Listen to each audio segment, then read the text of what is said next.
إله إلا الله لا إله إلا الله لا إله إلا الله لا إله إلا الله لا إله إلا الله لا إله إلا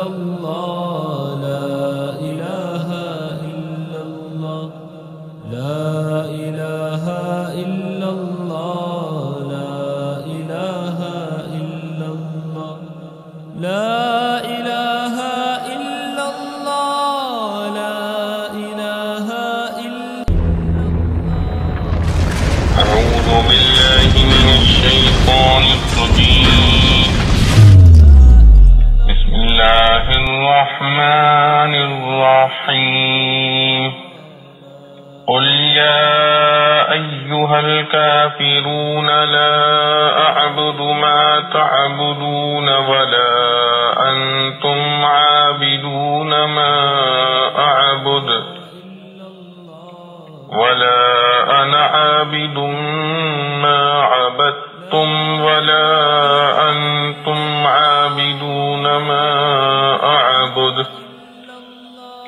لکم دینکم ولی دین. سورۃ الکافرون. سورہ کافرون مکہ میں نازل ہوئی اور اس کی 6 آیتیں. شروع اللہ کے نام سے جو بے حدوں کی پرستش کروں گا اور نہ تم میرے معبود کی پرستش کرو گے. مطلب اختر کے نزدیک یہ ہے کہ میں موحد ہو کر شرک نہیں کر سکتا، نہ اب نہ آئندہ، اور تم مشرک ہو کر موحد نہیں قرار دیے جا سکتے، نہ اب نہ آئندہ. یعنی توحید و شرک جمع نہیں کر سکتے. تم کو تمہارا بدلہ ملے گا اور مجھ کو میرا بدلہ ملے گا. اس میں ان کے شرک پر وعید بھی سنا دی گئی. معارف و مسائل. سورت کے فضائل اور خواص.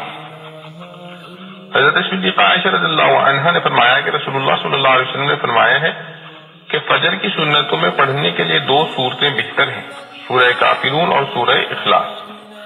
اور تفسیر ابن کثیر میں متعدد صحابہ سے منقول ہے کہ انہوں نے رسول اللہ صلی اللہ علیہ وسلم کو صبح کی سنتوں میں اور بعد مغرب کی سنتوں میں بکثرت یہ 2 صورتیں پڑھتے ہوئے سنا ہے. بعض صحابہ نے رسول اللہ صلی اللہ علیہ وسلم سے عرض کیا کہ ہمیں کوئی دعا بتا دیجئے جو ہم سونے سے پہلے پڑھا کریں.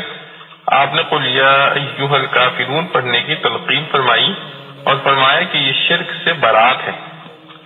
اور حضرت جبیر بن مطعم رضی اللہ عنہ فرماتے ہیں کہ رسول اللہ صلی اللہ علیہ وسلم نے ان سے فرمایا کہ کیا تم یہ چاہتے ہو کہ جب سفر میں جاؤ تو وہاں تم اپنے سب رفقا سے زیادہ خوشحال بامراد رہو اور تمہارا سامان زیادہ ہو جائے؟ انہوں نے عرض کیا کہ یا رسول اللہ صلی اللہ علیہ وسلم بے شک میں ایسا چاہتا ہوں.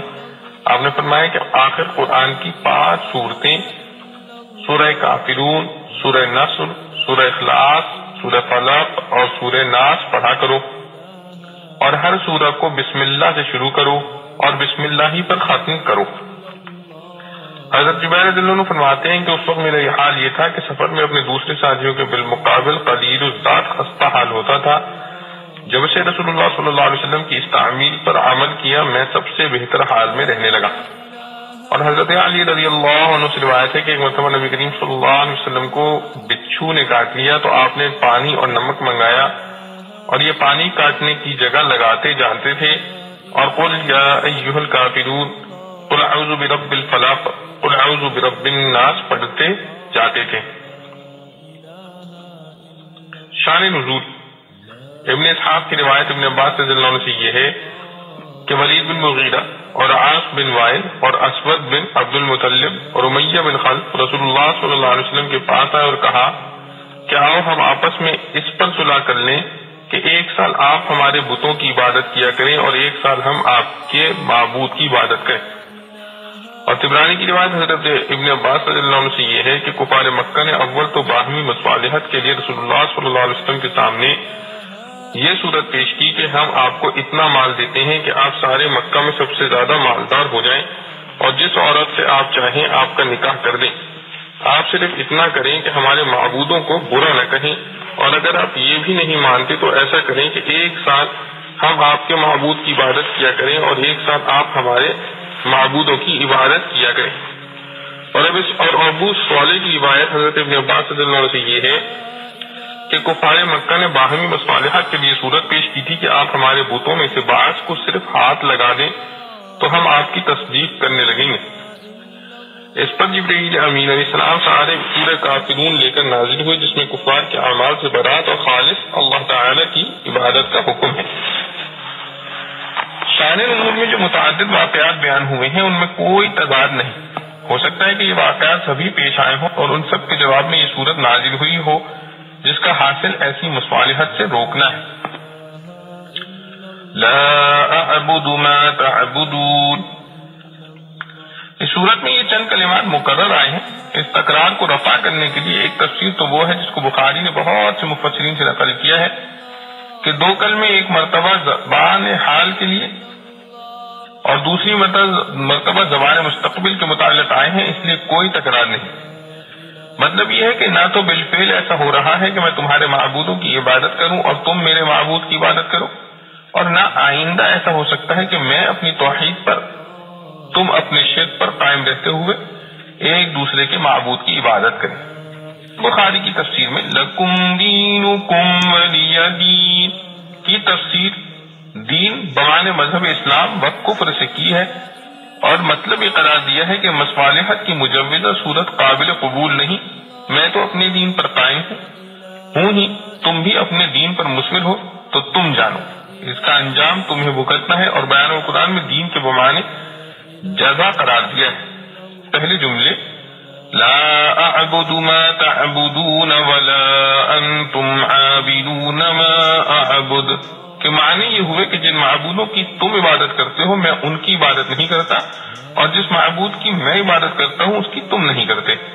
اور دوسرے جملے ولا انا عابد ما عبدتم ولا انتم عابدون ما اعبد میں حرف ما مصدریہ ہے اور معنی یہ ہے لا انا عبد عبادتکم ولا انتم عابدون عبادتی، یعنی ہماری اور تمہاری عبادت کے طریقے ہی الگ الگ ہیں. میں تمہارے طرز کی عبادت نہیں کر سکتا اور تم جب تک ایمان نہ لاؤ تو میرے طرز کی عبادت نہیں کر سکتے. اس طرح پہلے جملے میں معبودوں کا اختلاف بتلایا اور دوسرے جملے میں عبادت کے طرز و طریقے کے اختلاف کو ظاہر کیا. اصل یہ ہوا کہ نہ تمہارے اور ہمارے معبود میں اشتراک ہے نہ طریقے عبادت میں. اس طرح تکرار رفع ہوا اور طریقے عبادت رسول اللہ صلی اللہ علیہ وسلم اور مسلمانوں کا وہ ہے جو آپ کو اللہ تعالیٰ کی طرف سے بذریعہ وحی بتلایا گیا اور مشرکین کے طریقے خود ساختہ ہیں.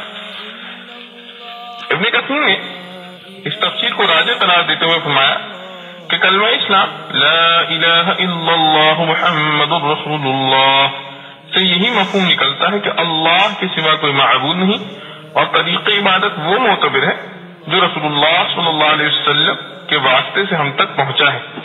اور لکم دینکم ولی دین کی تفسیر میں ابن کثیر رحمۃ اللہ علیہ نے فرمایا کہ یہ جملہ ایسا ہی ہے جیسے دوسری جگہ قرآن کریم کا ارشاد ہے فَإِن كَذَّبُوكَ فَقُلْ لِي عَمَلِي وَلَكُمْ عَمَلُكُمْ، اور دوسری جگہ ہے لَنَا أَعْمَالُنَا وَلَكُمْ أَعْمَالُكُمْ.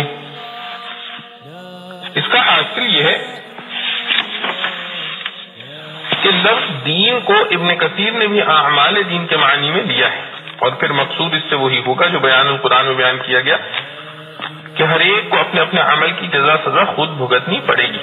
اور بعض مفسرین نے ایک تیسری تفسیر یہ اختیار کی کہ حرف ما دونوں جگہ موصولہ ہی ہے اور حال و استقبال کا بھی فرق نہیں بلکہ یہ دو جملے فی المواقع مقرر لائے گئے ہیں مگر ہر تکرار برا نہیں ہوتا. بہت جگہ تکرار تقاضۂ بلاغت ہوتا ہے جیسا کہ فَإِنَّ مَعَ الْعُسْرِ يُسْرًا إِنَّ مَعَ الْعُسْرِ يُسْرًا میں ہے. یہاں اس تکرار کا مقصد تاکید مضمون بھی ہے اور یہ بھی کہ کفار کی طرف سے چونکہ ایسی مصالحت کی پیشکش متعدد بار کی گئی تو متعدد جملوں سے اس کو رد کیا گیا. کفار سے معاہدہ صلح کی بعض صورتیں جائز ہیں بعض ناجائز.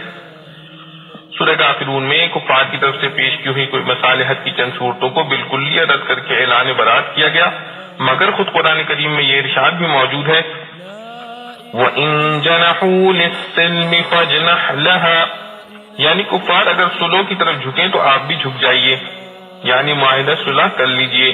اور مدینہ طیبہ جب آپ ہجرت کر کے تشریف لے گئے تو یہود مدینہ سے آپ کا معاہدہ صلح مشہور و معروف ہے، اس کے بعد مفسرین نے سورہ کافرون کو منسوخ کہہ دیا، اور منسوخ کہنے کی بڑی وجہ آیت لکم دینکم ولی دین کو قرار دیا ہے، کیونکہ بظاہر یہ احکام جہاد کے منافی ہے، مگر صحیح یہ ہے کہ یہاں لکم دینکم کا یہ مطلب نہیں کہ کفار کو کفر کی اجازت یا کفر پر برقرار رکھنے کی ضمانت دے دی گئی، بلکہ اس کا حاصل وہی ہے جو لنا اعمالنا ولکم اعمالکم کا ہے، جس کا مطلب یہ ہے کہ جیسا کرو گے ویسا بھگتو گے۔ اس لیے راجح اور صحیح جمہور کے نزدیک یہ ہے کہ یہ صورت منسوخ نہیں۔ جس قسم کی مصالحت سورہ کافرون کے نزول کا سبب بنی وہ جیسے اس وقت حرام تھی آج بھی حرام ہے، اور جس صورت کی اجازت آیت مذکورہ میں آئی اور رسول اللہ صلی اللہ علیہ وسلم کے معاہدہ یہود سے عملاً ظاہر ہوئی وہ جیسے اس وقت جائز تھی آج بھی جائز ہے۔ بات صرف موقع و محل کو سمجھنے اور شرائط صلح کو دیکھنے کی ہے، جس کا فیصلہ خود رسول اللہ صلی اللہ علیہ وسلم نے ایک حدیث میں فرما دیا ہے۔ اس میں کفار سے معاہدے کو جائز قرار دینے کے ساتھ ایک استثناء کا ارشاد ہے، وہ یہ ہے ہر صلح جائز ہے بجز اس صلح کے جس کی روح سے اللہ کی حرام کی ہوئی کسی چیز کو حلال یا حلال کی ہوئی چیز کو حرام قرار دیا گیا ہو۔ اب غور کیجئے کہ کفار مکہ نے صلح کی جو صورتیں پیش کی تھیں ان سب میں کم از کم کفر و اسلام کی حدود میں التباس یقینی ہے، اور بعض صورتوں میں تو اصول اسلام کے خلاف شرک کا ارتکاب لازم آتا ہے۔ ایسی صلح سے سورہ کافرون نے اعلان برات کر دیا، اور دوسری جگہ جس صلح کو جائز قرار دیا اور معاہدہ یہود سے اس کی عملی صورت معلوم ہوئی، اس میں کوئی چیز ایسی نہیں جس میں اصول اسلام کا خلاف کیا گیا یا کفر و اسلام کی حدود آپس میں ملتبس ہوئی ہوں۔ اسلام سے زیادہ کوئی مذہب رواداری، حسن سلوک، صلح و سالمیت کا داعی نہیں، مگر صلح اپنے انسانی حقوق میں ہوتی ہے۔ خدا کے قانون اور اصول دین میں کسی صلح مصالحت کی کوئی گنجائش نہیں۔ واللہ اعلم۔